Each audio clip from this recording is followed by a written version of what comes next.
మంచి ఆహారంతో పాటు కావాలి స్వచ్ఛమైన నీరు. అదే సనాతన్ జల్. వివరాలకు 8919763872. తెలంగాణ రాజకీయాలకు చిట్చాట్ మంటలు అంటుకున్నాయి. అసలే తెలంగాణ రాజకీయాలు బనకచెర్ల ఇష్యూతో బగబగ మండుతున్నాయి. ఇప్పుడు అగ్నికి ఆజ్యం అన్నట్లుగా చిట్చాట్లు ఊపందుకున్నాయి. తెలంగాణ సీఎం రేవంత్ రెడ్డి ఢిల్లీలో మీడియా చిట్చాట్లో మాజీ మంత్రి కేటీఆర్ ను గంజాయి బ్యాచ్ తో పోల్చడంతో వివాదం రాజుకుంది.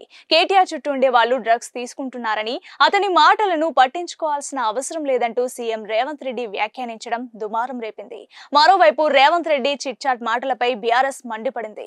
గంజాయి బ్యాచ్ ఆరోపణలు తీవ్రంగా ఖండిస్తూ సవాల్ విసిరారు కేటీఆర్. డ్రగ్స్ కేసులుంటే చూపించాలని లైట్ డిటెక్టర్ టెస్ట్ కు సిద్ధమన్నారు కేటీఆర్. గతంలో తాను చేసిన వైట్ ఛాలెంజ్ కు రేవంతే పారిపోయాడని, అసత్య ఆరోపణలతో రేవంత్ ప్రజా సమస్యలను డైవర్ట్ చేస్తున్నారని ఆరోపించారు కేటీఆర్. రేవంత్ రెడ్డి చిట్చాట్ మంటలు తెలుగు రాష్ట్రాల రాజకీయాలను మరింత హీటెక్కించాయి.